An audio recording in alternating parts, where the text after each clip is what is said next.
Shalom Bracha from Yerushalayim. In our last video, we completed the customs of Mosei Shabbat, the Hamdalah, the Pizmonim, and the prayers following the Hamdalah. And with that, completed the customs of the prayers and the Tzibbur, the Tefilla BeSibbur for Shabbat. However, we're not quite done yet. I do want to go back now and speak about customs which are specific to Parashiyot on Shabbat. So we're going to start with Parashat Beresheet and go through the entire Haim Shayo Torah to discuss the unique customs of each parasha. We will begin with Parashat Beresheet. Now, Parashat Beresheet, the Hazan will sing in Makam Rast. Rast from the word Rosh, at least it's hinting to the word Rosh, which we begin Beresheet and Shemot and Vayikra, those parashiyot in Makam Rast. The rule doesn't apply to Bamidbar if it falls out before Shavuot, and Devarim, which is usually Shabbat Hazon, which we'll get to it when we discuss those parashiyot. You can go to the website pizmonim.org. So it's a wealth of information and recordings of our Pizmonim book. And there you could find, more often than not, there's quite reasonable explanations as to why we chose, the Hakamim chose, the Paitanim, certain makamat for certain parashiyot. So Parashat Beresheet, we have two interesting customs. One is that the aliyot are broken up based on the days of creation. So the Kohen will end Vayi'erev Vayiboker Yom Echad. The Levi will do the second day, Shlishi the third day, and so on until the Shishi concludes with Bara Elohim Asot, with the creation of the seventh day, the Shabbat. Now, the rest of the parasha is broken up as many aliyot as are required in each minyan, and that's rakeh until you get to the samuch, mashlim, and maftir.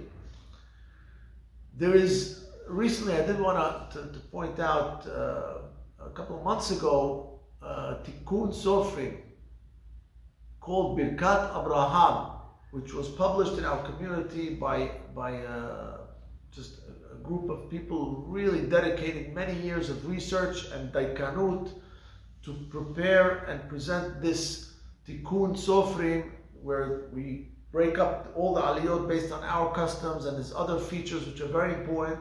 I urge all the kehillot to get a copy and to use it so we have a unified custom of the aliyot throughout the community.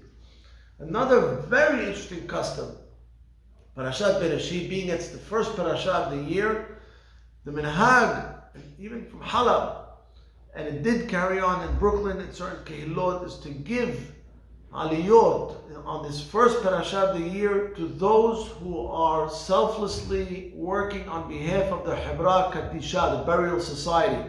It's a beautiful custom, and I know that it's still done in certain kehillot. I know for certain Bet Torah, make sure to send up a representative from the Hebra Kadisha in Parashat Beresheet.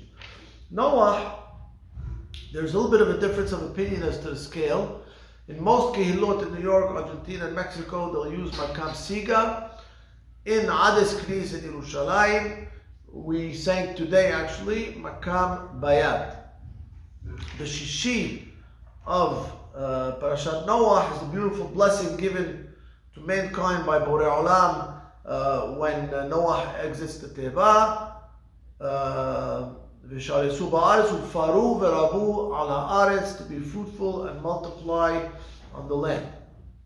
Parashat Lekha, as you know, is the parasha that the Mizvah Brit Milah is given to Abraham and his household. It's our first introduction to this beautiful Mizvah.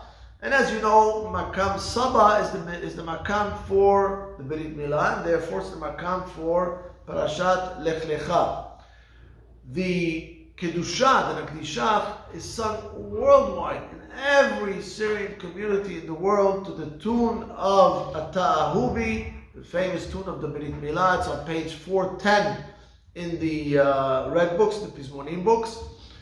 In addition, there is a custom for the Kaddish and for the Nishmat, which is not widespread among all the kehillot, but certainly in Ades we're very particular about it. There's a Pizmon on page 409 called Ahalel Ve'avila. And again, if you go to pizmonim.org, you could find a beautiful rendition by our esteemed Hazan, Isaac Cabasso. He sings this. In addition, Haim Shayo Bozo, the Hazan of Knis Ades, also sings it, and we do that for Nishmat. For the Kaddish, it's very interesting.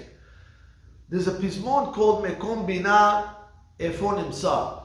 It was brought to Israel from Halab by the father of Haim Shayo Bozo, Yaakov Bozo, and you can find a rendition of this pizmon by the ustaz, the maestro Daniel Binker Dweck from Argentina. You have to put a search because it's not in our pizmonim book. You put Mekom Bina and you'll have his recording come up. Now this tune was adapted to the words of, in Israel at least, in the community, Syrian community in Israel, to the words of Yehi Shalom B'Hilenu, and therefore it became the Kaddish of the Shabbat of Lekha, even though it's Husseini. It's a beautiful tune, as in fact, when I was showing Joey Mosseri the tune, he says, wait, page 375, Alyon Ram, go to bizmonim.org. You'll have a recording again by Isaac Cabasso. It's the same song. Even though you'll have other versions of the song, it's very, very interesting, and it's a beautiful Kaddish. Shishi in Lekha begins after the battle that Abraham joined, and it starts with Malkisedek Melech Shalem Otzi Lechem Vayayin. It ends Vayiten Lo Maaser Mikol. Call to